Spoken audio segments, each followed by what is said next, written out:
que quand elles arriveraient, vous croyez. Et la plupart des choses avancent. Quand elles arrivent, nous ayons foi en celui qui nous a appelés à sa vie. Et que toutes les paroles qu'il a annoncées, toute l'attitude dans laquelle le peuple de Dieu doit être pour hériter des bénédictions promises pour le temps dans lequel ils sont, ils puissent l'obtenir exactement. La raison pour laquelle les prophéties sont données. Vous devez comprendre que même un messager, un prophète qui s'élève sur un âge est un signe pour l'âge. Est un signe pour la période dans laquelle nous vivons. Et cela doit parler au cœur du peuple, sonner comme un gong dans nos cœurs. Et lever la tête, comme l'Écriture le dit. Dieu bénit sa parole. Il y a les prophéties que Dieu donne, il y a les événements que Dieu a annoncés, tel que je viens de dire tout à l'heure dans Matthieu chapitre. Matthieu chapitre 24, à partir du verset 6. À partir du verset 6. Vas-y. Vous entendrez parler de guerre et de bruit de guerre. Vous entendez parler de guerre et de bruit de guerre. 2 points. 2 points. Gardez-vous d'être troublés. Gardez-vous d'être troublés. Car il faut que ces choses arrivent. Car il faut que ces choses arrivent. Mais ce ne sera pas encore la fin. Mais ce ne sera pas encore la fin. Et la Bible dit qu'à la fin des temps, selon ce qui est écrit dans Hébreux chapitre 1, à partir du verset 2, il dit sur la fin. Dieu nous a parlé de plusieurs manières. Voyez, mais à la fin des temps, il nous parle par le Fils. À quel moment cette fin des temps, ces fins des temps ont commencé à courir? Je veux revenir sur ces événements pour que nous sachions. Je pense que j'avais déjà prêché un peu sur le calendrier prophétique, des événements qui peuvent se succéder. Mais là, on parle des bruits de guerre dans Matthieu chapitre 24. Des guerres, des bruits de guerre, des familles. Et ensuite, vous remarquez que dans le monde entier, il y a des bouleversements. Mais ça, c'est l'ordre général des choses. Mais au-delà de cela, il y a des prophéties qui sont spécifiques. Parce que quand on parle de la guerre en Somalie, la guerre même en Côte d'Ivoire, au Rwanda, ça s'inscrit dans le cadre général des mouvements des guerres qui doivent s'élever sur les nations. Mais il y a des nations, il y a des événements qui concernent des nations spécifiques, des événements qui sonnent au-delà des guerres, des signes dans le chronogramme que Dieu a établi. Vous voyez, frère, parce que quand Dieu nous a envoyé un prophète et il a annoncé des événements, ils doivent se succéder jusqu'à ce que le Seigneur revienne. Mais cela, c'est à la fin de la fin des temps que ces événements doivent se produire. Vous devez comprendre qu'on parle de la fin des temps dans l'Écriture. C'est depuis le temps de Noé. On prend le temps, depuis le commencement de la création, jusqu'à la fin des temps. Mais quand la Bible parle dans Hébreux chapitre 1, après le verset 2 de la fin des temps, on parle ici de ce que Dieu a suscité une nouvelle alliance avec les apôtres. C'est ce temps de grâce-là, jusqu'à ce que le Seigneur revienne. C'est tout ça là qui est la fin des temps. Mais dans la fin des temps, il y a la fin de la fin des temps. Et c'est ces prophéties-là que nous allons parler aujourd'hui. Quand on parle de bruit de guerre, toutes ces choses, ce n'est pas la fin des temps. Ça commence depuis même déjà, depuis même, avant même que les apôtres ne viennent. Il y avait des guerres. Il y avait des royaumes qui se succédaient, il y avait des guerres entre royaume et royaume et toutes ces choses. Mais les événements que nous allons étudier aujourd'hui, nous allons, pas l'étudier en profondeur, mais nous allons le voir et voir un peu quelle est l'attitude que Dieu veut que nous ayons par rapport à la connaissance de ces choses. Parce que Dieu ne laisse pas son peuple dans l'ignorance. Marcher, se conduire comme un baptiste catholique. Parce qu'il n'a pas reçu la promesse dans le temps dans lequel il vit. Donc il ne peut pas connaître les événements que Dieu a indiqués qui arriveraient. Et ensuite se mettre dans les dispositions dans lesquelles Dieu veut pour que les bénédictions soient attachées à cet âge-là, à cette période-là, ils puissent les avoir. C'est une grâce pour nous de savoir ces choses. Mais qu'est-ce que nous en faisons? C'est là toute la question. Dieu bénit sa parole. Vas-y frère, Hébreux chapitre 1. Hébreux 1, vas-y. À partir du verset 1er. Vas-y. Après avoir autrefois, à plusieurs reprises, et de plusieurs manières, parlé à nos pères par les prophètes, Dieu, dans ces derniers temps, nous a parlé par le Fils. Dieu, dans ces derniers temps, donc depuis que Paul écrit ces choses, nous étions déjà dans les derniers temps. Mais ce dont nous allons parler aujourd'hui, il s'agit de la fin des temps. Dieu a donné à notre prophète, à notre frère bien-aimé, des événements qui doivent se succéder jusqu'à la fin du temps. À la fin de la fin des temps. Donc il y a une période Et ces événements ont commencé à s'exécuter depuis les années 1940. Depuis 1933 déjà, Dieu a déjà parlé à vos serviteurs. Mais pourquoi l'a-t-il fait? C'est à cause de nous aujourd'hui. C'est à cause de nous aujourd'hui. On sait qu'il y a des guerres, des bruits de guerre, des famines. En Malaisie, partout, par là. Mais est-ce que cela parle comme les prophéties que Dieu a données à son serviteur? Qui sont précises, qui indiquent, il dit que les choses que je te donne, que je t'annonce, arriveront avant ma venue. Et il a montré ça des événements. Hier, il y a un frère qui m'appelait, il dit qu'il a lu, il a lu l'actualité et il a rapporté cela aux prophéties que le Seigneur a données à son serviteur. Et selon ses propres mots, il commençait à tressaillir en lui-même. La crainte s'est emparée de lui. C'est l'objectif pour lequel Dieu annonce des choses d'avance. 50 ans, 60 ans avant. Et quand ces choses arrivent, on se rend bien compte que ça ne peut pas être l'imagination du prophète lui-même. Ce ne sont pas des choses parce qu'aujourd'hui, il y a des prophéties qui sont fabriquées. C'est des pronostiqueurs qui regardent les événements des choses, quand ils attendent 2-3 jours, puis balancent une prophétie. Puis la conditionnent en même temps. Ça arrive, gloire à Dieu, il est élevé, ça n'arrive pas, il dit, mais j'avais conditionné ça avec des choses. Ce sont des faussaires. Il annonce, il dit, je suis le Dieu qui annonce des choses d'avance, longtemps d'avance. Dieu bénit sa parole. L'Écriture dit dans Amos chapitre 3, disons cela, Amos 3, verset 6 à 7. Quand l'Éternel, vas-y. Amos chapitre 3. Aujourd'hui, c'est juste une petite exhortation. Mais nous fixons sur les prophéties que Dieu a données pour notre temps. Il faut que le peuple de Dieu le sache. Au-delà de tous les mystères et de toutes les choses, il faut que tu saches avec conviction le temps dans lequel tu vis. Et que le prophète que Dieu t'a envoyé là, c'est un véritable personne. Toutes ces prophéties sont accomplies à la lettre. Parce que c'est cela, la manière de confirmer un prophète. En plus de la doctrine qu'il prêche, les événements qu'il annonce doivent aussi confonder, doivent aussi s'accomplir.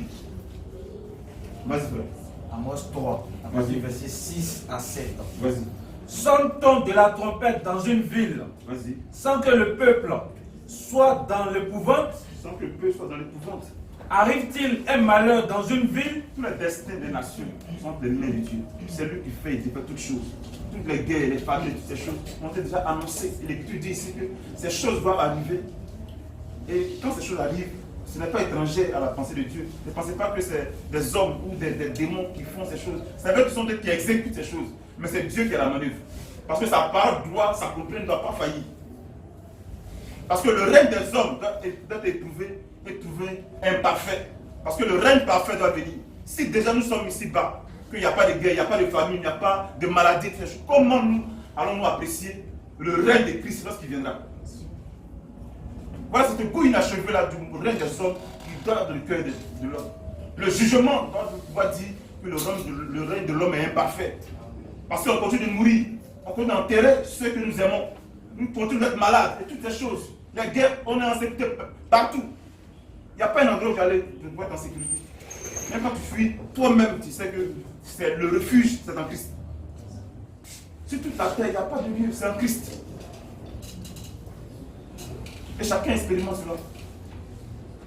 Dieu nous bénisse. Vas-y, frère.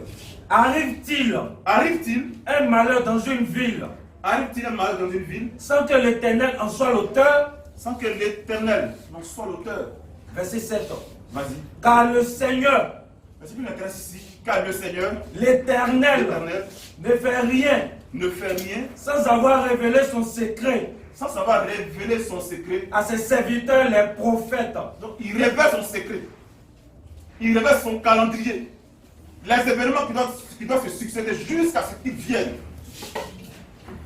Vous voyez, frère, on dit dans la Bible, et c'est à juste titre, que Israël est l'horloge de Dieu. C'est vrai. Israël est l'horloge de Dieu. Mais il y a des événements en dehors d'Israël qui constituent également des points centraux de la venue du Seigneur. Des indices. Parce que nous savons que quand Israël se rassemble, comme l'Écriture le dit dans Matthieu chapitre 24, je crois un peu le livre dans Matthieu chapitre 24, Matthieu chapitre 24 à partir du verset 32. Matthieu 24 à partir du verset 32. Vas-y. Instruisez-vous. Instruisons-nous par une comparaison tirée du figuier. Vas-y, frère. Dès que nous savons que ces branches deviennent tendres. Et on a vu dans les prophéties que Isaïe m'a annoncé que les feuilles du figuier allaient tomber. Donc cela était la symbole des fils d'Israël qui iraient en déportation dans les nations. Et on a vu comment est-ce que le Seigneur a utilisé Hitler et Mussolini pour les traquer dans toutes les grandes nations, pour qu'ils puissent revenir en Israël, pour que cette prophétie puisse s'accomplir. Israël revenant dans sa patrie, c'est symboliquement, c'est imaginé comme le feu du figuier qui commence à repousser. Écoutez l'avertissement qui est fait ici. Vas-y, frère. Dès que ces branches deviennent tendres, et que les feuilles poussent, vous connaissez que l'été est proche. Vous connaissez que l'été, pas l'hiver, l'été. Mais l'été est symbolisé par quoi? Le soleil. Et qui est le soleil de justice?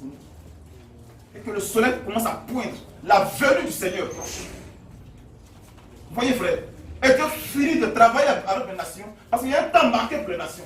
Sans maintenant donner tous ces enseignements. Voilà pourquoi on dit, voilà pourquoi les vrais auteurs de la Bible disent qu'Israël est l'horloge de Dieu. Quand vous voyez la condition d'Israël dans la condition sodomique, quand vous voyez avant qu'Israël s'est reconstruit en tant que nation, c'est un signe pour indiquer que nous sommes à la fin des temps. Mais à la fin des temps également, Dieu a donné à son prophète des événements qui doivent se succéder jusqu'à ce qu'ils révèlent effectivement. Et cela est après Israël. Dieu traite avec Israël, Dieu traite avec nous d'abord quand il a fini de former son épouse de nation, l'enlèvement à Dieu, et ensuite il traite maintenant avec Israël. Mais la prophétie qu'il donne en rapport avec Israël, nous aussi nous concerne parce que montre l'état dans lequel. Parce qu'il faut qu'Israël soit réformé d'abord. Il faut que toute la diaspora juive revienne.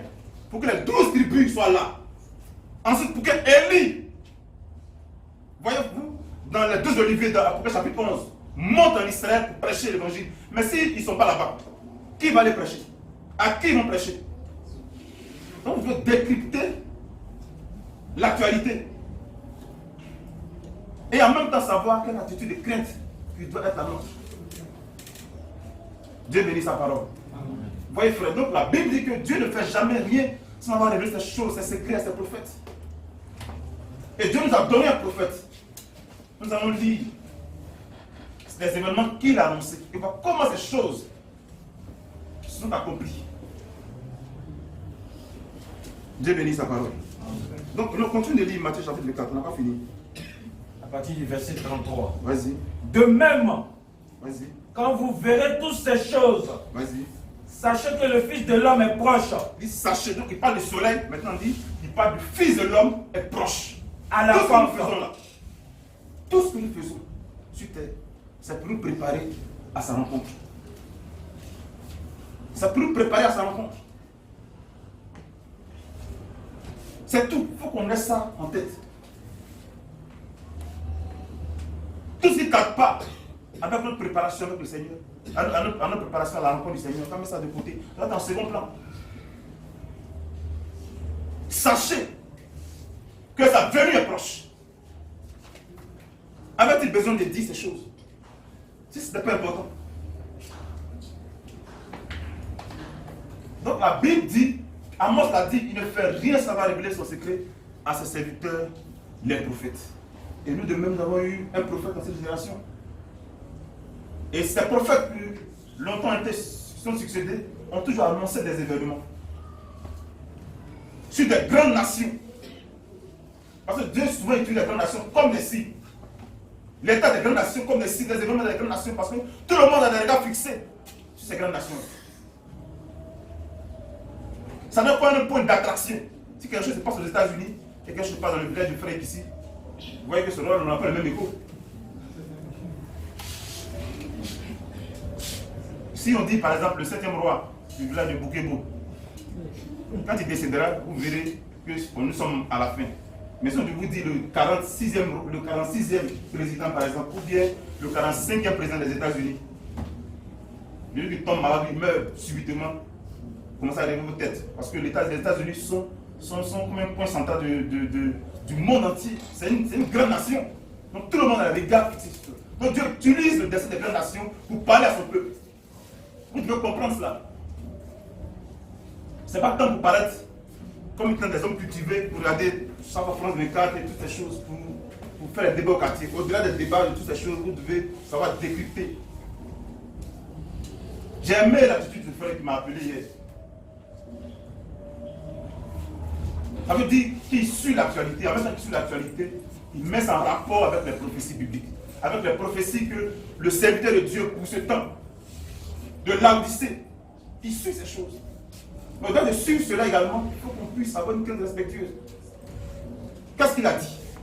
Qu'est-ce qu'il a prêché? Si les événements qu'il a annoncés sont annoncés à la lettre, pourquoi, si nous croyons cela, nous ne pouvons pas nous mettre aussi en accord avec ce message? Parce qu'il y a l'appel à sortir, comme la Bible dit, sortir de Babylone, et la préparation pour entrer à Canaan. Et la préparation pour aller à la rencontre du Messie, du Maître, de l'époux. Dieu bénit sa parole. Vas-y, frère. De même, quand vous verrez toutes ces choses, sachez que le Fils de l'homme est proche à la porte. Sachons que le Fils de l'homme est à la porte. Il parlait là d'Israël. C'est derrière nous. Le film 1945, c'est déjà accompli. Mais il continue de parler. Et il a parlé à son serviteur. Des événements qui vont succéder après cela. Et curieusement, le premier événement qu'il a annoncé, que son serviteur, frère Branham, a annoncé, est simultanément dans la même période d'année. Avant d'arriver là, disons d'abord Jérémie chapitre 28, pour voir que Dieu utilise ses prophètes toujours pour parler, pour prêcher, pour prophétiser sur les grandes nations. Et j'ai dit pourquoi tout à l'heure. Vas-y, frère, Jérémie chapitre 28, bâti verset 8 à 9. Jérémie chapitre 28, 8 à 9.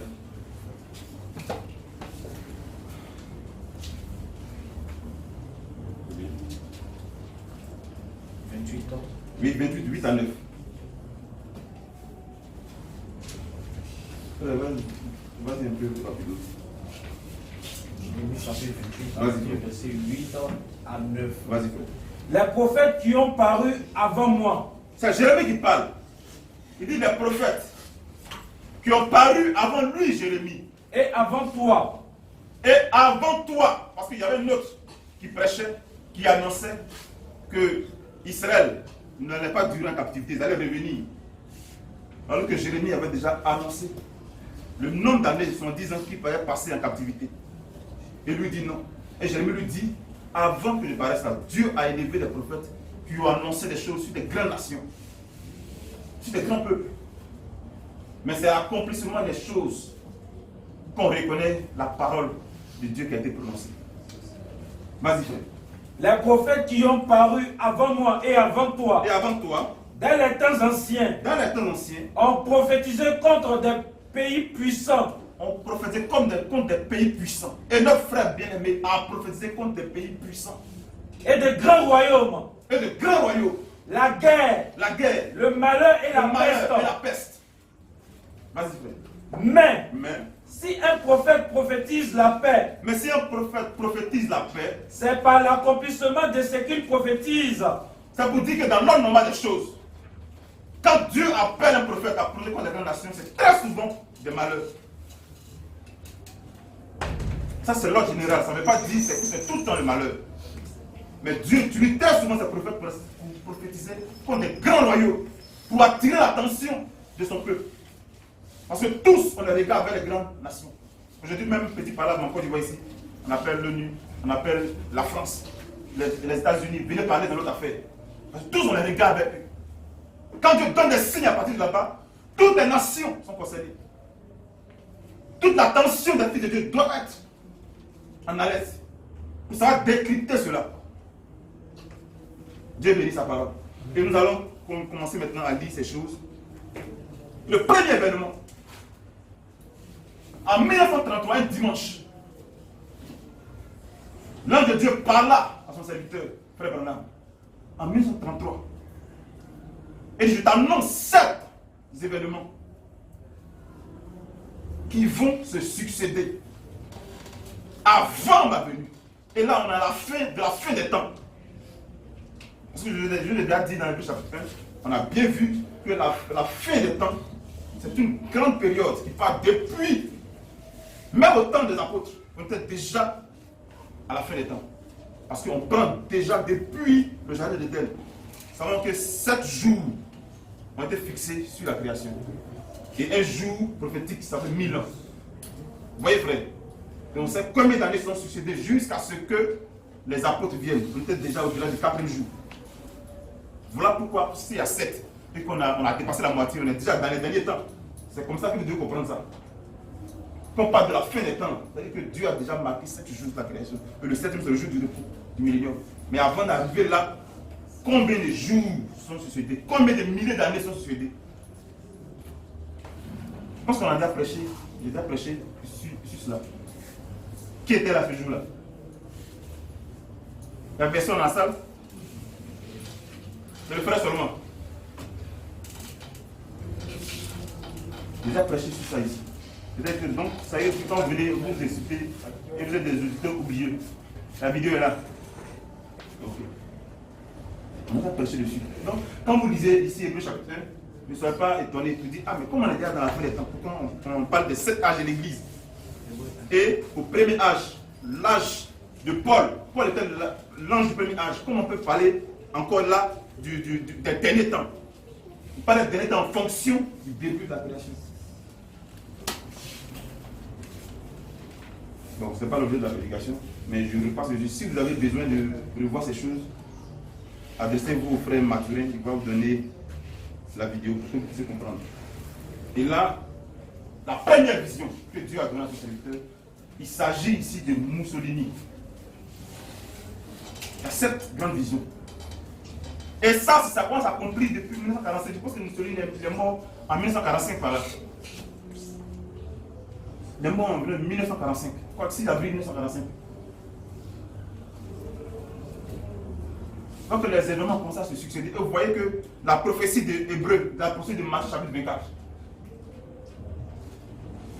le retour d'Israël dans sa nation, le fait que les feuilles commencent à bourgeonner, était le symbole du retour d'Israël dans sa nation. C'est en ces environs 1945-1946 que ces choses sont accomplies. Vous voyez comment Dieu aligne les événements. Et la première prophétie qui devait s'accomplir, la prophétie que Dieu a donnée à son serviteur, William Marion Branham, c'était Mussolini, qui devait monter sur l'Éthiopie. Et il a prophétisé déjà en 1933, ça s'accomplit des années, environ 10 ans plus tard, 10 ou 12 ans plus tard, que la première prophétie s'accomplit. Donc quand il disait ces choses, je suis sûr qu'il y a des gens qui étaient là qui regardaient les choses, mais rien ne s'accomplit depuis. Mais 12 ans, environ se sont écoulés avant que la première prophétie ne s'accomplisse. Donc il a annoncé que Mussolini devait monter, ce dictateur devait monter sur l'Éthiopie, avoir raison de l'Éthiopie. Et ensuite, quand il reviendrait, lui-même, son propre peuple, se lèverait contre lui et il aurait une fin honteuse. Il a prédit ces choses avec exactitude. Vous voyez, frère, parce que l'Italie est une grande nation. Et Dieu utilise cette grande nation comme point d'ancrage, comme point d'attraction, pour parler à son peuple. Dieu bénit sa parole. C'est le premier événement qu'il a annoncé. Je préfère qu'on le lise directement et ensuite on va. Il l'a dit dans plusieurs brochures. Mais ici, c'est la brochure intitulée La 70e semaine de Daniel, à partir du paragraphe. Ce n'est pas c'est pas un paragraphe électronique. Hein. Enfin, moi, j'ai une autre version ici, mais on va la lire quand même. Pour voir cela en détail. On revient ces choses pour que le peuple de Dieu puisse connaître l'ordre des choses. Quels sont les événements que Dieu a prédits? Et comment ces événements se sont accomplis? Pourquoi il le donne? Et le sachant, comment nous devons nous tenir? On va lire, commencer à lire à partir du paragraphe 201.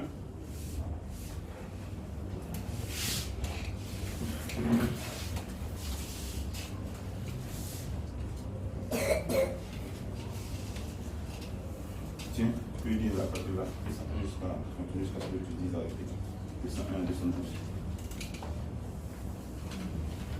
Vas-y. Maintenant, regardez bien. Maintenant, regardez bien. J'avais prédit 7 choses. J'avais prédit 7 choses. Qui devaient encore arriver pour faire. Vas-y, frère. Avant que cette grande ruine. Avant que cette grande ruine. Ou que cette grande chose arrive. Vous voyez, la Bible dans Malachie chapitre 4. Qu'avant que ce jour grand et inévitable, Dieu enverrait Élie le prophète. Pour annoncer le conseil de Dieu, pour ramener le cœur des enfants à ceux des pères. Nous aujourd'hui qui sommes arrivés à la fin des temps, à la fin de la fin des temps, pour nous ramener à la foi apostolique. Mais quand il a fini de dire ça, il sait pouvoir dire encore les événements à son prophète. Au même Élie, à la succession des événements qui doivent se tenir, qui doivent se produire dans l'ordre.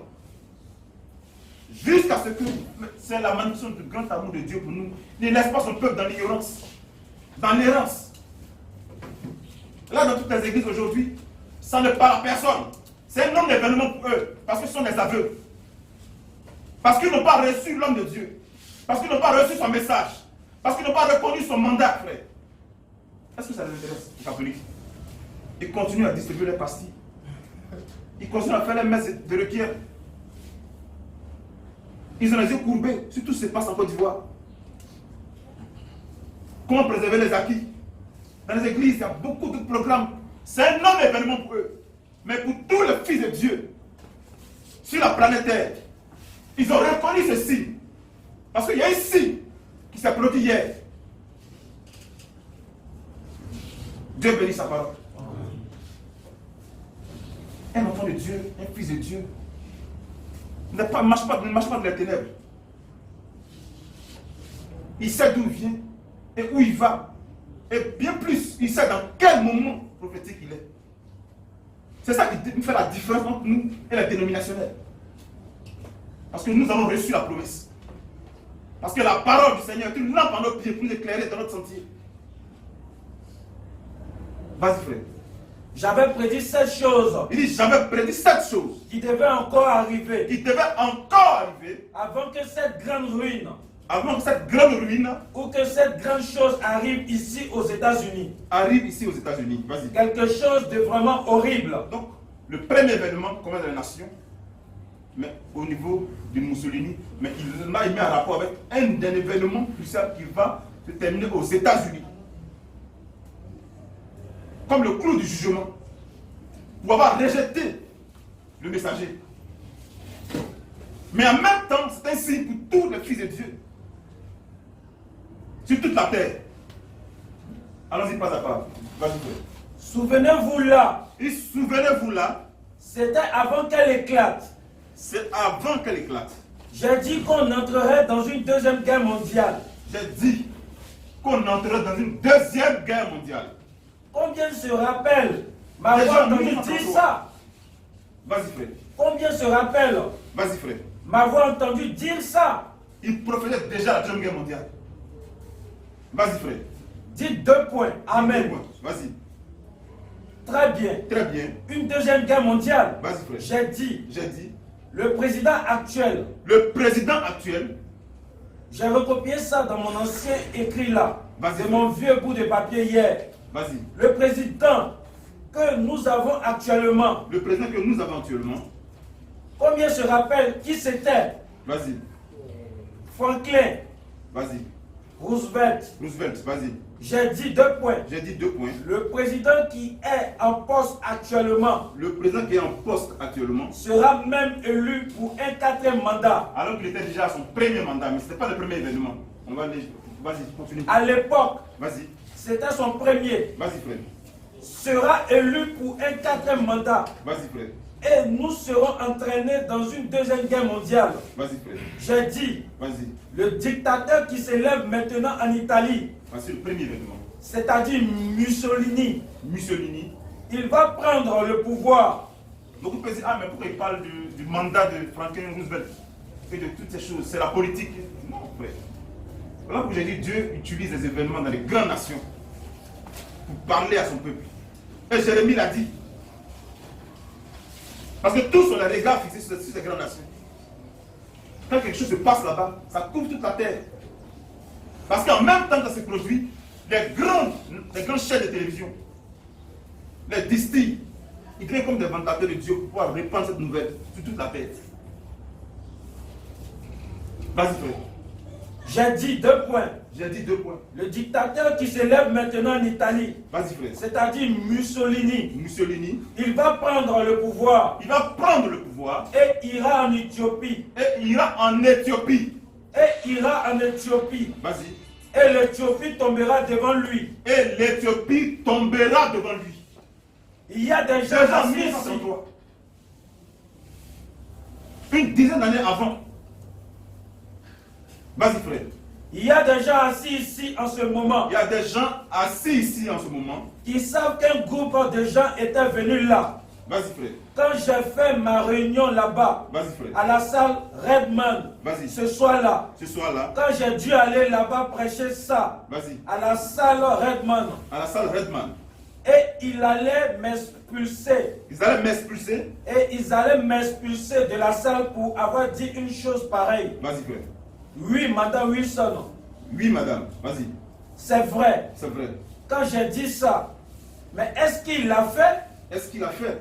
Mais j'ai dit, vas-y, sa fin sera honteuse. Sa fin sera honteuse. Et elle l'a été. Et elle a été, parce qu'en 1945, il a été pendu, lui et sa femme. Les pieds en l'air et la tête en bas. Devant tout le peuple, on l'a lapidé. Lui qui était l'héros, qui est monté, a fait gagner une grande victoire à l'Italie. Regardez sa fin. Et le prophète avait proposé ça à la lettre. Ça n'a rien à voir avec les pronostics que nous avons aujourd'hui, frère. Et en plus, la puissance qui l'accompagnait, le message qu'il prêchait était en accord avec ce que les apôtres ont prêché. Parce que sa mission et son mandat étaient scripturaux, étaient bibliques. Aucun fils de Dieu ne doit se laisser séduire par les miracles, par les prophéties. Parce que remarquez qu'un faux prophète même peut donner de véritables prophéties qui vont s'accomplir. Ça, on l'a déjà prêché ici. Vous devez reconnaître le cycle infaillible. Ça, je pense qu'on l'a déjà prêché ici. Un faux prophète peut donner même de vraies prophéties. Ne vous laissez pas séduire par cela. Mais nous savons que Dieu a déjà confirmé son message. Voilà pourquoi nous pouvons nous laisser aller croire entièrement aux prophéties qu'il a données, vu même que le temps. Et Dieu a confirmé chaque prophétie. Parce qu'on ne le savait pas, qu'on était encore païen. Puis ces événements s'est passé à la télévision. Le monde a parlé de bouquins, d'histoires, on parlait de ces choses. Mais ça n'avait aucun sens pour nous parce que nous n'étions pas encore éclairés. Dieu bénit sa parole. Vas-y, continue de lire. Mais j'ai dit, sa fin sera honteuse. Mais sa fin sera honteuse. Et elle l'a été. Ça n'a rien à voir avec ces Zakbat d'Adi Etienne et ces autres prophètes qui ont pris la mort de Bédier. Avec des détails ahurissants. Mais comment quelqu'un, vraiment frère, avec des détails, quand tu mens là, il faut savoir mettre la chose même dans un gros paquet. Mais le diable conduit à donner des détails. L'année, comment la chose va se faire? Comment il arrive encore à entraîner toute une foule après cela? Si ce sont des fils de la bénédiction. Mais les prophètes que Dieu suscite, avec les détails qu'il donne, cela ne saurait faillir. Et Dieu a béni ce tâche. Mais comment nous laissons cette source bénie que Dieu nous a donnée? Ce plus béni, ce message. Et nous passons encore errer, ça et là, pour chercher notre révélation. Dieu a déjà tout déposé entre nos mains. Nous n'avons pas besoin encore de suite d'atonéristes. Nous laisse le message et la révélation du messager pour aller encore se donner à des fables. Lui-même il a déjà dit que les 7 tonnerres ne sont pas révélés. Et après avoir prêché cela, il a fait une interview encore à la fin. Vous dites, les gens penseront que je veux le porter en avant. Parce que si je donne tout aujourd'hui, pourquoi les gens me suivent encore? Mais je vais laisser l'esprit en suspens. Là, dans 5 ans, 10 ans encore, ils seront encore, ils ont les yeux rivés sur moi pour attendre encore d'autres révélations. Il dit, les gens penseront ça, mais il n'en est pas question. Ce n'est pas de cela qu'il s'agit. J'ai vu la chose défiler rapidement. mais je n'ai pas pu avoir la révélation de cela. Mais je pense que cela a un rapport avec sa venue. Puisqu'il a dit que ces choses seront cachées. Mais malgré cela, malgré ces avertissements, il y a des hommes encore qui disent avoir cru ce message, qui prêchent cela. Et des fils de Dieu. Ça se laisse conduire par ces choses, frère. Pensez-vous que vous serez enlevé avec cela? C'est du lever. L'épouse qui va être enlevée doit refléter toute la parole pure. Tel il est, tel devra être celui qui doit être enlevé. Il n'y a pas de mélange possible, frère. Nous devons garder nos cœurs purs, notre foi pure. Fais attention aux avertissements que le messager a donnés. Parce que Dieu l'a confirmé de plusieurs manières. Son message, les signes de la puissance. Ses prophéties, tous sont accomplis. Vas-y frère, là on est en train de voir la première prophétie qu'il a donnée. Les prophéties qui doivent s'accomplir, les 7 prophéties qui doivent s'accomplir à la fin de la fin des temps. On doit bien comprendre cette différence. Il y a la fin des temps et il y a la fin de la fin des temps. Avec le dernier messager. Ces prophéties qu'il est en train de donner ne sont pas accomplies avec celui qui est venu avant lui. Il est le dernier messager, frère. Dieu bénit sa parole. Vas-y. Lui. Vas-y. Et la femme avec qui il vivait. Lui avec la femme avec laquelle il vivait. Ont été pendus. Ont été pendus. Il a dit comme ça déjà. Parce que alors qu'il prêchait cela, ça c'est en 1960. Mais depuis 1933, il avait déjà annoncé cela. Mais ici, j'ai pris cette partie. Parce que là, il a su toutes les prophéties. Sinon, depuis 1933, il avait déjà annoncé ça. Et ces choses sont dans les quotations. Vas-y, frère. Lui et la femme avec qui il vivait ont été pendus à une corde. Si Dieu vous a fait la grâce de croire ce message, si Dieu vous a fait la grâce de croire ce message, et la révélation de votre importance, de qui vous êtes, vous ne pouvez pas boire n'importe quoi, croire n'importe quoi, frère. Pas de mélange possible. Vas-y, frère. Ont été pendus à une corde. Ont été pendus à une corde. La tête en bas. C'est la fin honteuse qu'il a prédit en 1933. En juillet 1933, un matin, 12 ans plus tard, le premier événement s'accomplit. Et ce qui est curieux, comme je vais te le dire, c'est en 1945 par là que la prophétie d'Israël qui rentre au milieu des nations s'est accomplie. Et c'est dans le même courant que la première prophétie qui concerne la fin de la fin des temps s'accomplit. Dieu fait rien au hasard. Mais on est tellement délivré par nos projets, par nous faire plaisir, par les distractions, qu'on ne prend pas garde à l'œuvre de Dieu. Vas-y, frère. La tête en bas. La tête en bas. Dans la rue. Dans la rue. Avec les pieds en l'air. Un roi. Un chef d'État. Un empereur. Parce que c'est un dictateur, un empereur. Vous voyez sa fin. Mais Dieu a pu prophétiser la chose avec exactitude. Vas-y frère, continue, disons. Avec les pieds en l'air. Vas-y frère. Et les vêtements qui pendaient. Vas-y frère, vas-y. Bien, celle-là s'est accomplie. Le premier événement s'est accompli. La première visite s'est accomplie. Vas-y frère. Paragraphe 203.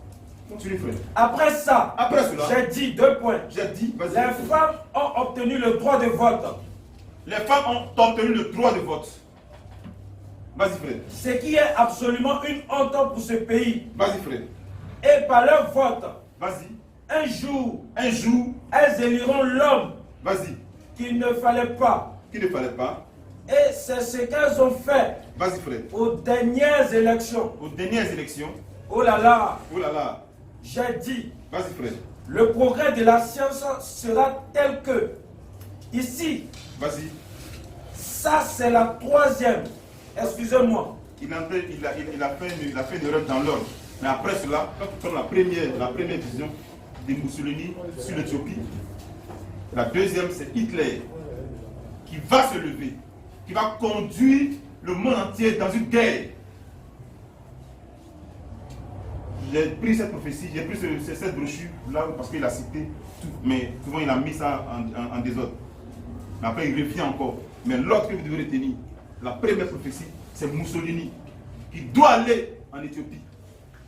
C'est un dictateur qui doit aller en Éthiopie et vaincre les Éthiopiens. Maintenant qu'il va revenir, le peuple va se lever contre lui, il aura une fin honteuse. Hitler va se lever, il va marcher. Il dit même ce temps-là ne sera même pas allemand même de souche. Il a pu prophétiser ça avec exactitude. Il sera un homme d'origine autrichienne, pas un allemand de souche pure. Mais il va réussir à conduire le monde dans une guerre. Mais il aura une fin mystérieuse. Vous-même voyez, au jour d'aujourd'hui, les versions sur la mort de cet homme sont multiples. On ne peut pas aujourd'hui. Parce que la prophétie doit s'accomplir. On ne peut pas dire exactement, d'autres disent qu'il s'est tiré une balle de la tempe, il a été brûlé. D'autres disent qu'il a pris du poison. Jusqu'à aujourd'hui, on ne peut pas déterminer exactement comment cet homme est mort. Il a disparu. Qu'est-ce qui s'est passé? Personne ne peut le dire parce que la prophétie l'avait déjà annoncé. Dieu a été son serviteur pour annoncer ces choses. Dieu bénit sa parole. Vas-y, continue frère. Voilà la suivante. Vas-y. Là. Vas-y. La quatrième. J'ai dit. Vas-y. Nous irons en guerre contre l'Allemagne. Nous irons en guerre contre l'Allemagne. Et ils construiront une grande place en béton. Vas-y frère. Une fortification là. Vas-y. Et les Américains se feront battre à plate couture. Vas-y frère. Le Dieu Tout-Puissant. Vas-y. Devant qui je me tiens en ce moment. Tout ça c'est dans le lot avec les détails de la deuxième prophétie. Hitler, il y a la ligne Siegfried. Parce que les États-Unis l'ont monté avant d'être en guerre avec les Allemands. Et Dieu lui a montré aussi comment est-ce que les Allemands vont prendre raison, vont prendre la victoire sur, il dit dans la vision, il les voyait, les Allemands de beauté. Les Américains. Quand je parle des Allemands, c'est que mon frère ici est dans la joie. Parce que c'est un Allemand avec la peau noire. Il a vu ça en détail. Il a vu la fin mystérieuse de cet homme. Il a même temps vu, dans ce laps de temps, mais tout ça c'est dans les détails de la deuxième prophétie. Il commence Roosevelt. Alors qu'il était à son premier mandat, chose rare. Je ne pense pas qu'un autre président a pu faire 4 mandats aux États-Unis. Alors qu'il était à son premier mandat, il allait faire 4 mandats, cet homme, Roosevelt. Et après la troisième prophétie, il s'agissait ici de la vision politique du monde. Il y avait le fascisme, il y avait le nazisme et le communisme. Il a dit dans la troisième prophétie, la troisième vision, que tous ces deux premiers courants vont être absorbés par le communisme. Ça c'est la troisième. Maintenant la quatrième, il a parlé ensuite du progrès. Du progrès de la science. Comment la science allait connaître une ascension vertigineuse. Et aller jusqu'à dire que même les véhicules que nous allons conduire, il va arriver un moment où ces véhicules-là seront sans conducteur pour pallier aux accidents, parce qu'ils ont fait une étude qui dit que c'est les chauffeurs eux-mêmes qui sont la base d'accidents. Donc la science allait trouver cette solution en créant des véhicules sans chauffeur. Et il a vu dans cette vision-là une famille américaine qui était qui était dans le véhicule et qui partait. En même temps qu'ils étaient en train de conduire, le véhicule partait, ils pouvaient eux-mêmes jouer au damier. Mais ils tournaient dos à la place où il y avait traditionnellement le volant. Est-ce qu'il y a le volant? Et tu n'as qu'à taper d'abord seulement sur un écran où tu veux partir. Et le véhicule t'emmène. Et Google a pu mettre en place ce véhicule. Même Mercedes. Je pense que la marque du véhicule, je l'ai noté ici. La Mercedes F015. Vous faites des recherches, vous allez voir. Ce véhicule est déjà sur pied. Mais avant que l'homme de Dieu sorte de la scène, les 5 premières visions se sont accomplies. Donc celle-là s'est accomplie déjà. Et la 5e ici, c'est l'état moral des femmes. Elle a dit que déjà même l'émancipation des femmes allait commencer. Et c'est à cause de l'émancipation des femmes qu'elle a dit cet homme qui ne peut pas être élu. Parce que cet homme, parce qu'il a été élu, il a conduit les États-Unis dans une guerre. Les États-Unis dans une guerre qu'ils ont perdue. Une grande débâcle. Les États-Unis ont été humiliés. Et il a en même temps vu la déchéance morale des femmes. Comment elles allaient se mettre nues. Aujourd'hui, il y a des États où, même en Europe partout, aux États-Unis, là, c'est la merde. Le fait de se dénuder, de marcher nu dans les rues, est un droit reconnu. Mais seulement tu ne peux pas faire du chose, comment on dit ça? Tu peux pas monnayer cela. Sinon, tu peux te déshabiller au nu aujourd'hui, partir, marcher dans les rues, sans problème, c'est ton droit. Le frère ici, quand il est revenu d'Allemagne, il nous a dit aussi qu'en Allemagne, il y avait des points où les femmes se pouvaient nues. Nues! Et c'est leur droit. Tu peux pas leur arracher ça. Des femmes. Et le prophète a vu toutes ces choses, il les a données en détail. Donc les 5 premières prophéties sont accomplies à la lettre. Pendant lui-même son vivant, il restait 2 prophéties. Parce qu'il y avait 7 visions. Et c'est ce qui doit attirer notre attention maintenant. C'est la 6e. Bon frère, finis de dire et ensuite on va continuer. Finis de dire. Voilà la suivante. Vas-y. La 4e. La 4e. J'ai dit. Vas-y. Nous irons en guerre contre l'Allemagne. Vas-y frère. Et ils construiront une grande place en béton. La ligne Siegfried. Vas-y. Une fortification là. Frère, qui dit Siegfried, ça veut dire quoi? La ligne de victoire. La ligne de victoire. On a la chance d'avoir une Allemagne. Une fortification là. Une fortification là. Et les Américains. Vas-y. Qui se feront battre à plat couture. La victoire sur les Américains. Vas-y frère. Le Dieu Tout-Puissant. Le Dieu Tout-Puissant. Devant qui je me tiens en ce moment. Devant qui je me tiens en ce moment. Le sait, 2 points. Le sait. J'ai vu ces nazis. À cause du droit de vote que les femmes ont commencé à voir, Kennedy fut élu et il a envoyé les États-Unis dans une guerre contre Fidel Castro. L'histoire a été cela. Ils ont été humiliés. Vas-y frère, le prophète a tout vu cela. J'ai vu ces nazis. J'ai vu ces nazis. Indépendants.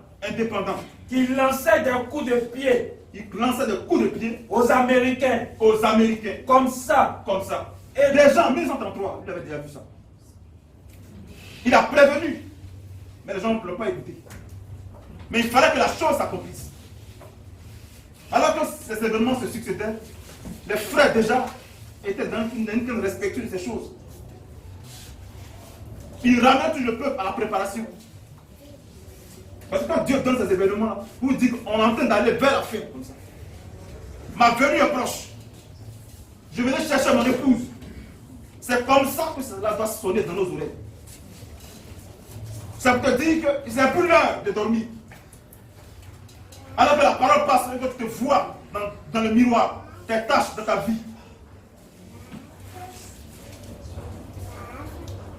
Alors que vous vivez avec des femmes que vous n'avez pas encore dotées. Des sœurs que vous n'avez pas encore dotées. Alors que vous vivez dans l'ivrognerie, dans beaucoup de vices. Ces prophéties, c'est leur accomplissement. Doivent sonner comme des gongs dans vos oreilles. Parce que c'est le but pour lequel le Seigneur donne ces choses. La Bible dit que celui qui lit ces choses, alors que ces événements s'accomplissent, qu'il fasse attention. C'est l'Écriture qui le dit. Dieu bénit sa parole. Vas-y frère. Et il y a beaucoup de gars ici. Qui ont été à la ligne Siegfried. Vas-y frère. Et qui sont. Oh non, je sais déjà les événements jusqu'à la fin. Première, Mussolini. Deuxième, Daniel, il sait déjà comment ça se termine. Il fait déjà le débat au quartier. Parce que la 6e, c'est accompli hier.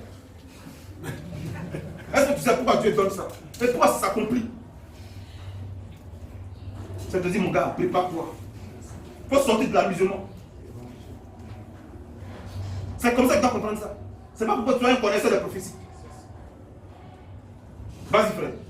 Et souvenez-vous, c'était 11 ans avant la construction de la ligne Siegfried. Il dit c'était 11 ans avant l'accomplissement de cette ligne. Est-ce que Dieu est véridique? Est-ce qu'il prédit encore des choses? Regardez bien ça. C'était la 4e. Maintenant la 5e chose. Le progrès de la science sera tel qu'on fera une voiture. Le progrès de la science sera tel qu'on fera une voiture qui n'aura pas besoin d'être conduite. Avec un volant. Et les voitures continueront à prendre la forme d'un œuf. Jusqu'à la ruine. Le temps de la fin. Vas-y, frère. J'ai vu une famille américaine. Il donne les détails. Il a vu parce que la prophétie vient souvent comme des flashs. La prophétie vient comme des flashs, des images. Comme une vidéo, un écran se met devant lui en vision, il voit la chose. Et Dieu peut lui parler, la voix peut suivre en même temps.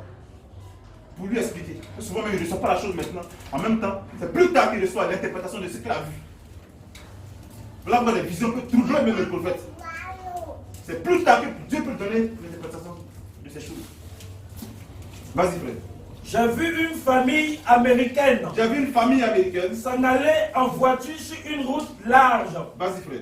Le dos tourné à l'endroit où il devrait y avoir le volant. Vas-y, frère. Il m'a semblé qu'il jouait aux dames ou aux cartes. C'est qu'il est sûr, il n'a vu personne dans le véhicule attraper un volant. Il s'était occupé à autre chose, c'est distrait. Vas-y, frère. Et on l'a. C'est à la télévision. Cet véhicule, pendant qu'il était encore dans son ministère, le premier prototype était déjà en étude. Le premier prototype était déjà sorti. Vas-y, frère. Popular Science. Ou plutôt Popular Machine. Vas-y. Il la montre tous. Vas-y. Cette voiture, on l'a. Elle est commandée par télécommande. Elle est commandée par télécommande. Par radar. Par radar. Ils n'auront même pas besoin d'avoir un volant dedans. Vas-y. Vous n'avez qu'à composer le numéro au cadran. Vas-y. Comme vous faites pour composer un numéro de téléphone. Vas-y. Et votre voiture vous y emmène. Vous pouvez faire des recherches sur Google. Vous allez voir. Ce véhicule existe. Même Mercedes a créé cette voiture-là. Combien d'années plus tard? Combien d'années avant il a pu voir cela? Et dans l'ordre, les choses sont accomplies à la lettre. Qui peut faire ça? Si ce n'est pas Dieu. Et pourquoi le fait-il? À cause de nous pressons pour nous. Pour que nous puissions voir le temps se dérouler. Le peuple dans lequel nous sommes. Et redresser la tête. J'insiste dessus pour que vous compreniez le but de toutes ces choses. Vas-y, frère. Il ne peut pas y avoir d'accident ni rien. Vas-y, frère. Il n'y a pas d'autre voiture. Il n'y a pas d'autre voiture. Les mains s'éloignent toutes les voies de vous. Alors que ces véhicules vont se répandre, quand deux véhicules de gens se croisent, ou bien même quand un véhicule qui a ce dispositif-là va en train de rouler, quand il y a un autre véhicule qui vient, déjà, parce que c'est du métal, il fait en sorte que lui, ce véhicule-là, ne peut pas poigner l'autre. Donc, à partir du moment où tu es dans ce véhicule-là, tu ne peux pas faire d'accident. Parce qu'il repousse déjà les autres. Il évite les chocs. Et le peuple donne tous ces détails. Vas-y, frère. Les mains éloignent toutes les autres de vous. Les mains éloignent toutes les autres voitures de vous. Voyez. Voyez. Ils l'ont. Ils l'ont. Oh là là, pensez-y. Pensez-y. La prédiction a été faite. La prédiction a été faite. 30 ans. 30 ans. Avant que ça arrive.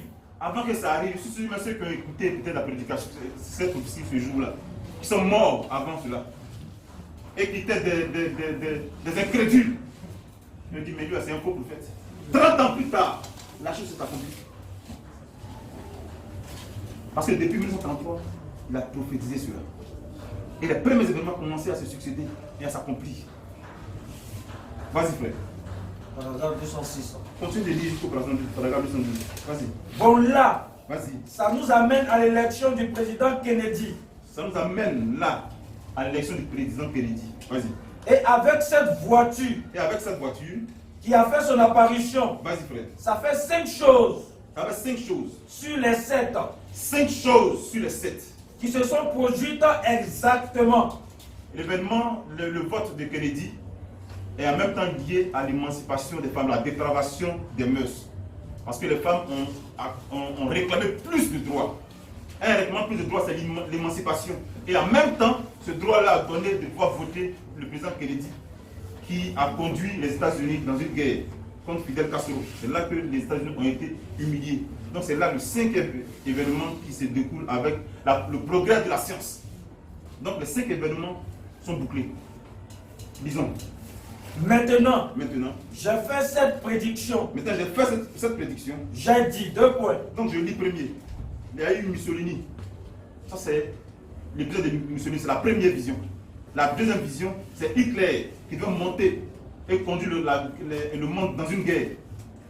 N'est-ce pas? Et la troisième, c'est le monde, c'est le courant politique, les trois courants politiques qui devaient être sur la scène. Mais les deux premiers devaient se confondre dans le communisme. Ça, c'est la troisième. La quatrième, c'est le progrès de la science. Là, on vient de voir avec les véhicules qui devaient prendre la forme plus d'œufs. Mais maintenant, ce qui est important dedans, c'est qu'il ne devait pas avoir de volant. Tout devait être programmé. Ça, c'est le progrès de la science. Maintenant, c'est la sixième. La cinquième, c'est l'état moral des femmes. C'est ça qu'on vient de voir tout à l'heure. L'état moral des femmes, elles vont demander plus de droits. Elles vont se dévêtir. Il y aura des parades de nudistes avec des droits. L'État va leur reconnaître ce droit. Ça, c'est la cinquième. C'est la sixième que nous allons voir maintenant. Vas-y. Maintenant, j'ai fait cette prédiction. C'est accompli. C'est la sixième qui s'est accomplie. Déjà en 2016, avec Hillary Clinton, on a commencé à voir ces choses. Tout le monde, tous les fils de Dieu ont commencé à lever les oreilles, commencé à être attentifs à ce qui s'est passé aux États-Unis. Parce que Hillary Clinton était en passe d'être élu président des États-Unis. Et à la dernière minute, ce n'est pas ce qui s'est passé. Trump a pris le devant. Mais c'est déjà un signe pour nous, parce que Hillary Clinton était la première femme sénateur, secrétaire d'État. Elle était déjà la première à arriver à ce grand niveau de responsabilité. Donc, on la voyait en train d'être président des États-Unis pour confirmer la prophétie. Mais le prophète, quand il a vu ça dans la vision, il a vu une femme puissante qui était revêtue de gloire, devant laquelle tous se prosternaient. Et il a pu dire, si ce n'est pas l'église catholique, parce que l'église aussi représente la femme est représentée par l'église. L'église est représentée par la femme dans les Écritures. Voilà pourquoi la Bible même prend dans Matthieu chapitre 25 le fait que les vierges constituent l'église du Seigneur. Les vierges sont les femmes, il y a 10 vierges. Donc les femmes sont le type aussi de l'église. Mais il y a des femmes qui sont perverties, des prostituées, comme l'église catholique, mais il y a des femmes également qui sont vierges, qui sont le reflet de l'église originelle du Seigneur. Donc quand il a vu cette femme, est-ce que ce n'est pas l'église catholique? En même temps dans la vision, il se posait des questions, ce n'est pas l'église catholique. Parce que comme j'ai dit tout à l'heure, le Seigneur donne la vision. La prophétie peut se manifester comme une vision. Tu peux voir des images. Il a vu une femme qui revêtue de gloire. Les gens se prosternaient devant et se posent la question. Cette femme-là, qui est-elle? Est-ce que c'est l'église catholique? Ou bien c'est une femme qui sera présidente, qui a toute la gloire, pouvoir le décider aux États-Unis? Donc se poser ces questions, c'est plus tard que le Seigneur a dit que ce n'est pas l'église catholique, que c'est une femme qui va avoir le pouvoir sur les États-Unis. Mais quand on a vu cela, on a tout de suite pensé que ce sera forcément une femme qui sera présidente des États-Unis. Vous voyez, frère? Et dans d'autres prophéties, il a fait ces trois hypothèses. Il dit, si elle n'est pas présidente des États-Unis, elle sera vice-présidente. Parce que c'est la même chose. Elle a la même autorité. Mais une femme, sur cette grande nation, donc cela doit sonner dans nos têtes. Lisons cela, frère, lisons. Maintenant, j'ai fait cette prédiction. Il a dit dans plusieurs brochures. Mais on va prendre, après cette brochure, on va prendre une brochure où il a été un peu plus précis. Et on va... J'ai dit, vas-y. 2 points. Vas-y. J'ai vu une grande femme se lever. J'ai vu une grande femme se lever. Ravissante. Ravissante. Vêtue de façon très royale. Vêtue de façon très royale. Avec du violet. Avec du violet. Et là, vas-y. J'avais mis une petite parenthèse. Et là, j'avais mis une petite parenthèse. Elle avait beaucoup de pouvoir aux États-Unis. Elle avait beaucoup de pouvoir aux États-Unis. Peut-être. Peut-être. L'Église catholique. Dit peut-être l'Église catholique. Une femme. Parce qu'il connaît les Écritures. Il sait qu'une femme peut représenter une église apostate pour la véritable église. Mais quand elle a vu le couronnement de cette femme, il savait que c'était un rapport avec le monde. Est-ce que ce n'est pas l'Église catholique? Vas-y. Une femme. Vas-y. Quelqu'un. Vas-y. Une femme. C'est la 6e vision. Vas-y, frère. Je ne sais pas si ce sera l'Église catholique. Je ne sais pas si ce sera l'Église catholique. Je ne sais pas. Je ne sais pas. Je ne pourrais pas dire. Je ne pourrais pas dire. Tout ce que j'ai vu. Tout ce que j'ai vu. J'ai vu cette femme, c'est tout. J'ai vu cette femme, c'est tout. Page 212. Lis, continue de lire. Mais ce pays. C'est le pays de la femme. Si les États-Unis, c'est le pays de la femme. Vas-y. Le nombre de cette nation. Le nombre de cette nation. En prophétie. C'est 13. C'est le chiffre 13. Vas-y. Elle a 13 bandes. Elle a 13 bandes dans son drapeau. Vas-y. 13 étoiles. 13 étoiles. Elle a débuté avec 13 colonies. 13. Tout est par 13. Vas-y. Elle apparaît même au chapitre 13. Du livre de l'Apocalypse. Vas-y, frère. Elle est 13. Vas-y. Et c'est le pays de la femme. Vas-y. Les tribunaux de divorce de l'Amérique. Parce que c'est le pays de la femme. Lorsque son identité réelle sera mise au grand jour, alors tout serait arrivé à son accomplissement. Toute chose sera arrivée à son accomplissement. C'est comme ça que vous devez comprendre ça. Nous serons à la fin des temps. Parce que cette dernière prophétie, tout semble porter à croire qu'après cette prophétie, c'est l'enlèvement de l'épouse. Parce qu'après cela, il y a un autre événement qui concerne la destruction des États-Unis. Entre les deux événements, le 6e et la 7e, tout porte à croire que c'est l'enlèvement de l'épouse. Voilà pourquoi c'est important de bien comprendre cela et d'arrimer sa marche quotidienne, de travailler à sa communion avec le Seigneur. Si cela s'accomplit, comme le voyant s'accomplit, parce que tout n'est pas encore finalisé. C'est vrai que les 5 grands médias aux États-Unis ont déjà annoncé cela.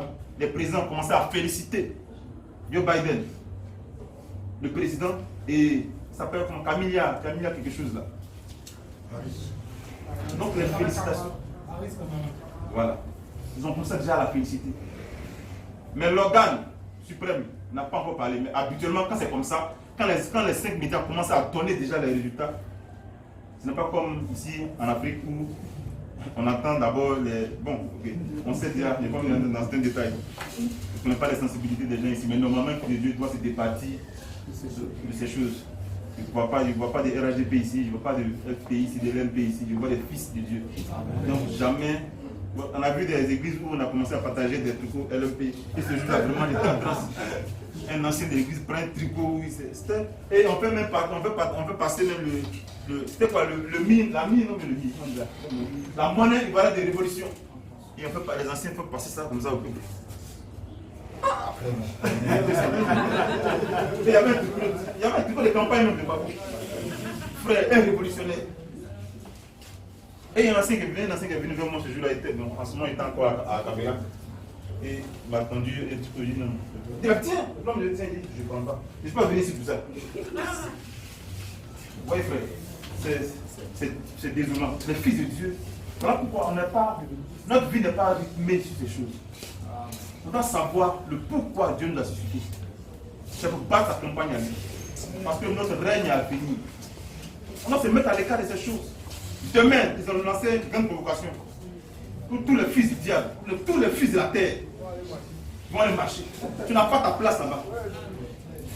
Tu as pu avoir ton petit gars, ton sac de riz, laisse ta soeur à la maison, ta femme à la maison, vous mangez, vous êtes assis chez vous à la maison. Vous n'êtes pas concernés par cela.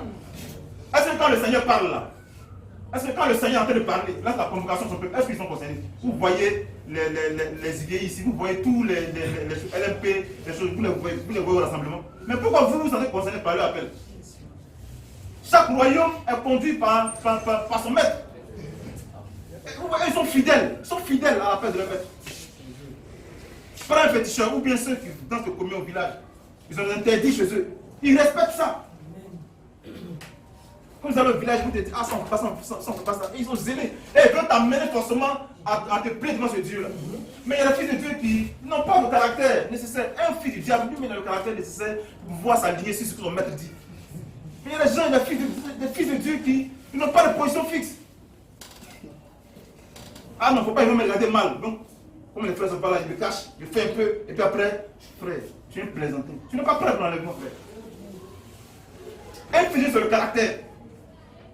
Il n'y a pas de négociation à faire ou de compromis à avoir. Lorsqu'il sera s'agit de ta foi. Tu connais les interdits de ton Dieu. Tu n'as pas lundi, mardi, jusqu'au vendredi un féticheur. Et le dimanche, tu prends ta Bible et tu viens, tu apparais comme un ange. Dieu n'a pas besoin de gens de croyants. Il dit, plus tu es tiède, je te vomirai. Que le Seigneur nous bénisse, qu'il nous donne la force de pouvoir marcher. Parce qu'en ce temps dans lequel nous sommes, là, frère, ne pensez pas que la séduction va aller en grandissant, le mal va aller en grandissant. L'apostasie va aller en grandissant. La Bible dit que plusieurs se trahiront. C'est dans ce temps que nous sommes. C'est là que la véritable fille de Dieu se démarque de tout ce qui est attrait au monde, à la politique, à la tradition.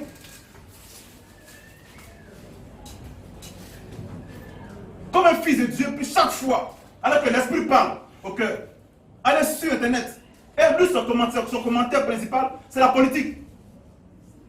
Un fils de Dieu, frère. Mais comment tu as compris l'Écriture? Comment tu as compris l'Écriture?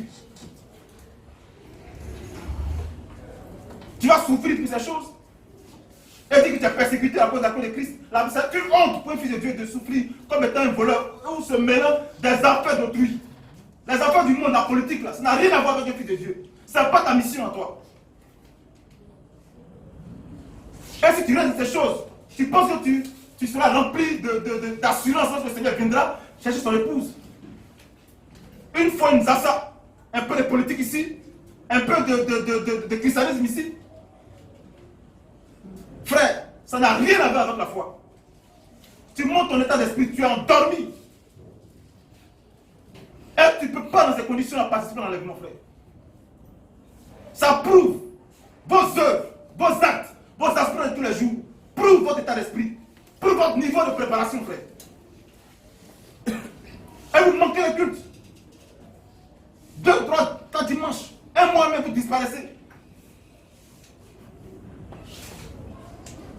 Vous pouvez avoir des opinions sur le programme de chacun des candidats qui se prennent à une élection. Mais de là, c'est au premier plan, alors qu'il s'agit de l'œuvre de Dieu, on ne voit pas au premier plan. Vous avez déjà fait vos choix. Votre état d'esprit est occupé par autre chose que par la vie de Christ et l'avènement de son royaume. Ce que je crois, ce que j'ai dans le cœur comme pression, c'est ça qui me conduit tous les jours. Dieu bénit sa parole. Amen. Abandonnez les choses du monde, la politique. Même fils de Dieu qui est persécuté, même qui meurt de ces choses. Et je donne des conseils ici. Frère Dominique est venu ici, il a parlé de cela encore. Tout ce que nous faisons en ligne, là, nous pouvons être tracés. Ce n'est même pas la peur d'être tracé même qu'il y a quelque chose. Mais le fait même de ça, donner chaque fois ces choses. Des commentaires pour attaquer ces hommes politiques, pour donner leur business choses comme un politicien. Et il y a un frère qui est venu une fois à la maison et me dit, mais frère, moi je veux être un député dans ma nation, dans ma ville. Est-ce que c'est une mauvaise chose? Parce que David même était roi, Dieu était roi. Il dit, mais la Côte d'Ivoire c'est Israël.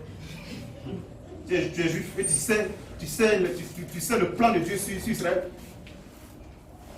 Et les rois que Dieu suscite sur Israël, il dit non, lui il veut faire ça pour s'occuper de ses frères, s'occuper il veut faire des programmes de société et tout cela. Que lui, il mettra derrière quel parti politique. Il dit non, moi je serai indépendant. Il serait indépendant. Et tu penses que tu peux être indépendant? Tu es plus rusé que le diable. Tu es plus rusé que le diable. Dis-moi, tous ceux qui sont députés à l'Assemblée nationale, là, il y a combien d'indépendants là? Réellement. Et tous, ils ne sont pas rentrés dans un parti politique. Cite-moi un. C'est le trait du monde qui est ainsi fait. Il n'y a pas de parti neutre. Il n'y a pas de caractère neutre. Dès que tu mets ton pied dans la politique, non, c'est comme si on va venir tomber sur toi. Parce que le trône de la terre dans les nations est occupé par le diable. Tu vas t'asseoir sur le trône et tu penses que tu seras conduit par quelle option? C'est pour dire qu'un fils de Dieu n'a pas à mettre ses pieds dans ces choses. Donc tu n'es pas occupé par la vue du Seigneur. Pourquoi quand le Seigneur dit s'occuper des veuves et des orphelins là, c'est un temps député qu'on peut accomplir ces choses. Montre-moi cette écriture. Un fils de Dieu, l'église peut s'occuper des veuves et des orphelins. Mais la première vocation de l'église, c'est d'occuper des siens d'abord, premièrement. Et ça me permet de dire quelque chose. Il y a des frères qui manquent l'église 3 mois, 4 mois, 5 mois. Ils abandonnent leur fils.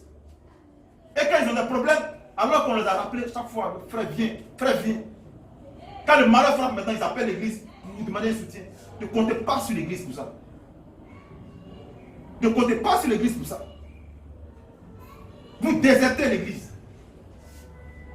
Alors que vous expliquez que vous avez fait une faute.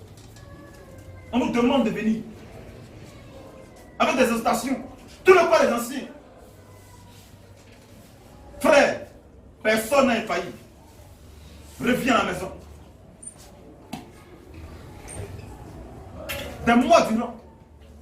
Et t'appelles, tu es mourant. Frère, j'ai un problème. Mais tu t'as laissé l'église parce que tu as aussi des affaires à faire. Quand c'est un dimanche, je ne viens pas. Ah non, frère, j'ai mes affaires à faire. Vraiment, c'est choses, les clients plus que moi. Je veux assis, je veux faire asseoir tout bien mon activité d'abord. Là, je pourrais venir. Et que les prétextes diffèrent jour après jour. Quand ça chauffe sur toi maintenant, tu appelles l'église. L'église va s'occuper des signes. Mais il y a un ordre dans l'église. Mais l'argent qui est cotisé là, si ceux qui ont cotisé ne venaient pas, tu vas avoir la langue pour qu'on puisse se dire ton problème. Si tout le monde doit se comporter comme toi. Je le dis ici pour que chacun sache comment c'est. Parce que quand les frères se comportent ici, quand l'église prend des décisions fermes, ce sont les mêmes demain à aller critiquer l'église. Et ils vont commencer à rôder sur les frères. Ah, j'ai eu un problème, l'église ne m'a pas soutenu. Il y a un ordre dans l'église. Voilà pourquoi le prophète même dit, ceux qui doivent choisir les anciens sont des hommes qui doivent être assidus et qui payent les dîmes. Donc l'église n'est pas un homme qu'on fait ce qu'on veut. Où les anciens sont là pour gérer la caisse. Peut-être à partir du moment où tu as été baptisé, une fois tu as disparu de moi. Et tu appelles. Ah bon, j'ai une famille ici, bon j'appelle. Non frère, l'église. Même un père qui aime son enfant, il le châtie. Pour qu'il puisse le saisir. On ne tolérera pas de tels comportements. Il faut que chacun sache comment marcher. Quand ils vont en voyage, ils n'informent personne. Alors que même, souvent, même, ils occupent des tâches dans l'église. Mais tu es parti là, qui n'a qu'à faire ton travail? Ça montre l'état d'esprit. Ça montre l'état de la préparation. L'œuvre de Dieu n'est pas au centre de la pensée. Il n'y en a pas de laxisme ici. Si on peut être deux sincèrement, on va vivre ici. On va l'être. On a besoin d'hommes convaincus et vaincus par le Seigneur pour œuvrer dans la maison. Tu sais que tu as une tâche à accomplir. Tu abandonnes ton service 5 mois durant. Et quand on entend ton appel, ça vous demande de l'argent. Pas que le fait que les frères aient des problèmes et sollicitent les anciens est une chose mauvaise. On le fait tous les jours. Mais je surveille ce fait-là pour que les frères sachent que ce n'est pas un désordre ici. Et les anciens ne sont pas des péri-oui-oui. Dès que tu demandes, dès qu'on te donne. Ça ne fonctionne pas comme ça. Dieu bénit sa parole. Ceux qui aiment la vérité, ceux qui aiment les fils de Dieu, sont les fils de Dieu, comprendront cela et ils mettront chaque chose à sa place. Dieu bénit sa parole. Vas-y, continue de lire. Les tribunaux de divorce de l'Amérique émettent plus de divorces à cause de nos femmes et à cause de nos femmes que tous les autres pays. Dans notre pays, les mœurs et les divorces sont pires qu'en France. Et vous savez, la cause des divorces, c'est parce que la femme ne reconnaît pas sa place. C'est tout. Dans tous les milieux, dans les milieux chrétiens comme païens, une femme qui ne connaît pas sa place, qui invite la loi du monde dans son foyer. Parce que la loi du monde dit que la femme est sur le même pied d'égalité avec l'homme. À partir du moment que cette pensée-là commence à te courtiser et qu'elle s'assoit dans ton esprit, c'est la répudiation. D'abord, ça c'est la première sanction. C'est la répudiation. Ne pensez pas qu'un frère n'a pas le droit de répudier sa femme. Ça, c'est pas l'écriture. Un frère a le droit de répudier sa femme. Mais il faut que ce soit avec des motifs scripturaires. Parce que c'est ça, le mal dans le monde aujourd'hui. S'il y a plusieurs divorces, des foyers qui sont disloqués, c'est parce que l'émancipation a gagné l'esprit des femmes mondaines. Et en regardant la télévision, toutes ces choses, là dehors, des sœurs se laissent courtiser par cet esprit. Elle arrive à penser, même si elles ne le disent pas dans les œuvres, dans les actes tous les jours, elle montre qu'elles sont sur le même pied d'égalité que l'homme. Vas-y frère. Dans notre pays, les mœurs et les divorces sont pires qu'en France ou en Italie. Vas-y frère. Où il y a la bénédiction pour une soeur d'être soumise à son mari. C'est une bénédiction, peu importe son caractère. J'insiste dessus, peu importe son caractère.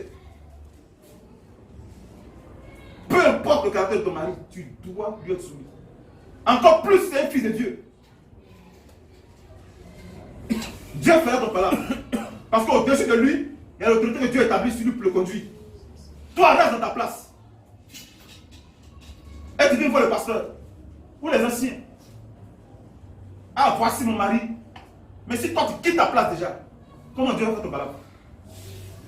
Le cœur de l'homme qui est ton mari là, au pouvoir de Dieu. C'est parce que tu estimes que lui, il marche mal, ou il abuse de son autorité, ou fait telle chose, et toi aussi tu quittes ta place. Comment Dieu va rentrer en scène? Donc la meilleure posture pour une femme, c'est de rester dans sa posture. Quand même ton mari dégage, on va dire ça comme ça pour que tout le monde comprenne. Tu dois rester dans ta position, dans la prière. Et même aussi venir voir ton pasteur pour lui expliquer. Il y a des soeurs qui viennent, elles font cela. Non, tu dois faire toutes choses dans ta sagesse. Parce que l'esprit dans lequel tu viens, quand on t'écoute, on peut savoir dans quel esprit toi-même tu es. La manière dont tu viens exposer les choses, la manière dont tu parles de lui là, on peut savoir si toi-même tu es un faux esprit à la maison et tu veux cacher, venir. Il y a des soeurs que j'ai écoutées, malgré que le mari déconne. Quand elle parle même de lui, tu sens toute ta soumission. Tu sens tout le bon esprit, l'esprit de la colombe. Quand tu es dans cet esprit-là, Dieu, tôt ou tard, va te rétablir dans tes droits. Dieu fait ton palabre. On va dire ça comme ça. Et c'est le conseil que je peux donner aux sœurs. Jamais, peu importe le feu que tu as dans ton foyer, celui qui peut éteindre cela, c'est le Seigneur. Donc tu dois être soumis à lui. Non, parce qu'il fait ça, genre, je ne viens plus à l'église. Donc c'est en son nom que tu avais été baptisé. C'est en son nom que tu avais été baptisé. Mais c'est lui que tu suivais. Ça montre que tu n'as jamais rien compris de la parole. Toutes les épreuves dans nos vies mettent en lumière notre état d'esprit, notre état de consécration. Une femme peut être une grande bénédiction pour son mari. Avec son mari même est vacillant dans la foi. On a vu des femmes dans l'écriture qui ont sauvé leur mari.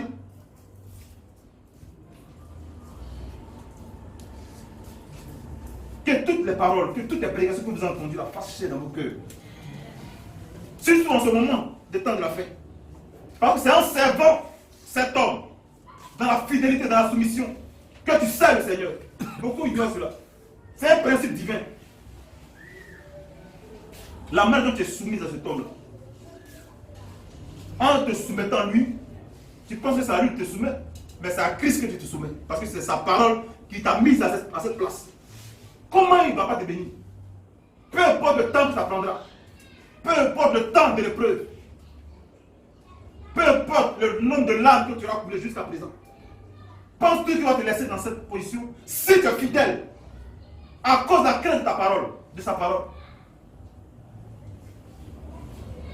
Non, je ne crois pas cela. Parce que David a dit, je n'ai jamais vu quelqu'un qui est fidèle au Seigneur et retrouve dans la confusion. Ce n'est pas possible. Sa parole est maîtresse sur toutes choses. Sur toutes choses. Quand les petits même va plus pour dire, même si nous avons des patrons, Dieu de caractère, difficile de caractère, nous devons leur obéir. Mais qui te le dit? Que dit de votre mari qui est fils de Dieu? Vous voyez que vous avez une grande responsabilité. Que jamais la télévision, le monde et tout le courant du monde, jamais ne vous éloigne de la parole. Vous avez un courant aussi que vous devez faire souffler sur le monde pour amener les gens perdus à la repentance. Quel genre d'homme tu es? Et chaque fois tu te laisses conduire par le courant du monde. Tu n'es pas affermi jusqu'à présent. Si tu te tiens sur le rocher, le véritable rocher, si tu es affermi sur le rocher, peu importe les vagues, les doctrines, la solution de ce monde, jamais tu ne seras ébranlé. Mais est-ce que tu as la révélation du rocher sur lequel tu te tiens? Est-ce que tu as pleinement confiance au rocher sur lequel tu te tiens? Le rocher c'est Christ, c'est sa parole. N'accepte pas facilement de faire des compromis avec ta parole. Peu importe l'épreuve dans laquelle nous sommes. Ne cherchons jamais à faire des compromis ou à contourner la parole. Quand on dit qu'un frère qui veut marier une soeur, qui veut épouser une soeur, qui viennent voir les anciens de la vie, comme le dit l'Écriture, parce que tes sentiments sont nobles, tu n'as rien à cacher, un fils de lumière. Tu n'as pas besoin de te mettre là, dans le noir, œuvrer d'abord avant de revenir ici. Tôt ou tard, cela sera mis à nu. Tôt ou tard, Dieu ne permettra pas qu'il y ait du désordre dans sa maison.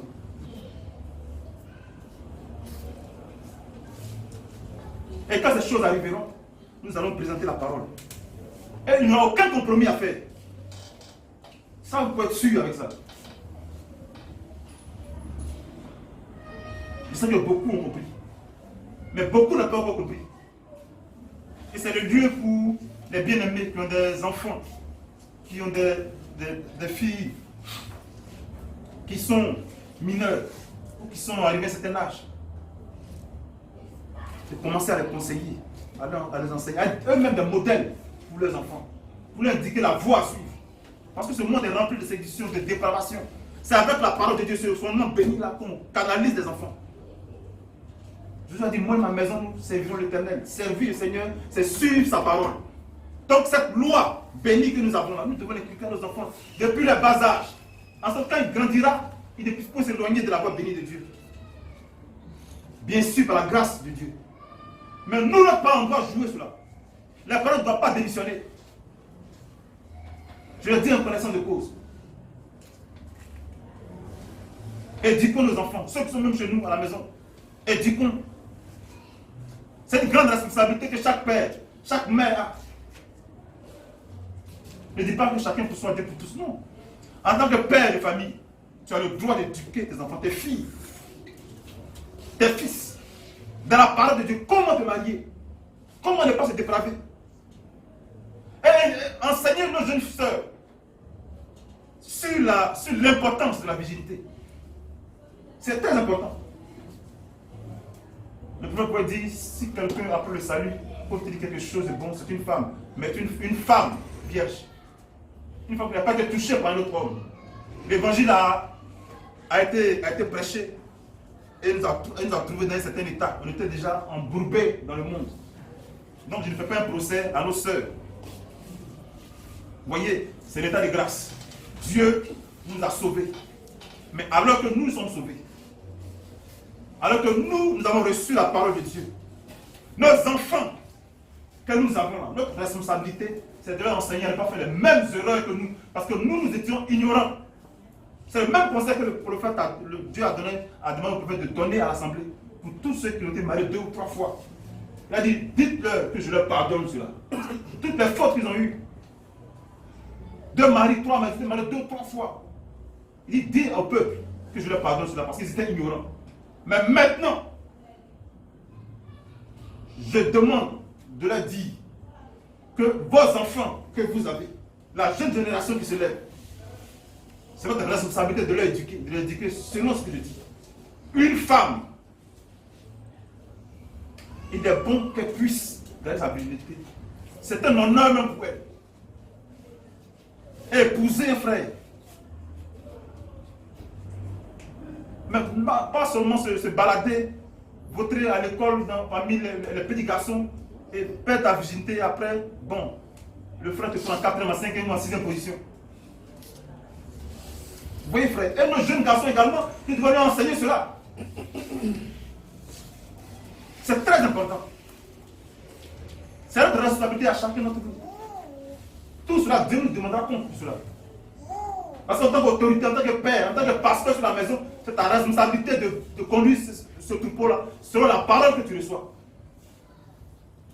Donc, ne pensons pas que nous n'avons pas cette obligation de conduire nos enfants, d'éduquer nos enfants, nos jeunes filles. Pour le moment, on n'en a pas assez ici, mais il viendra un temps. On va rassembler les jeunes sœurs. On a même, je pense que le pasteur a déjà instruit les sœurs de pouvoir encadrer les 2 ou 3 qui sont au milieu de nous, pouvoir les éduquer. Parce qu'il y a certaines choses, en tant que homme, on ne peut pas, c'est un peu difficile de parler avec les jeunes sœurs. Mais il est important que ce travail-là soit fait. Parce qu'il y a des petits bandits, et chacun n'a pas le même niveau. Vous voyez frère, au moment, la semaine on se rend compte qu'il y a des dégâts. Et bon, il a déjà mis le pied dans le plat. Comme il y a un bien-aimé il a déjà mis le pied dans le plat, donc on est obligé. Non frère. Mais Dieu vous tiendra pour responsable pour chaque acte que vous posez. Montrez que vous avez compris la parole. C'est le Père définitif qui donne sa fille en mariage. Ça, l'Écriture reconnaît cela. C'est le Père qui donne sa fille en mariage. L'Église, les anciens ne donnent pas les femmes en mariage à qui que ce soit ici. Mais ils doivent être au courant pour conduire, pour conseiller, pour dire la voie à suivre. Même les parents, ils doivent savoir sur quel critère ils doivent donner leur fille en mariage. Ils doivent savoir sur quel critère ils doivent donner leur fille en mariage. Comment juger? Dire, ah, cet homme-là, tu prends un bon époux. Pas parce qu'il a beaucoup d'argent, pas parce qu'il a 2 ou 3 voitures.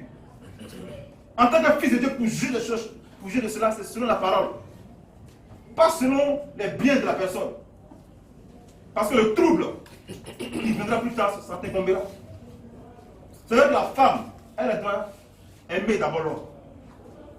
Ça, c'est indéniable. Mais c'est le Père qui donne sa fille en mariage avec sa bénédiction.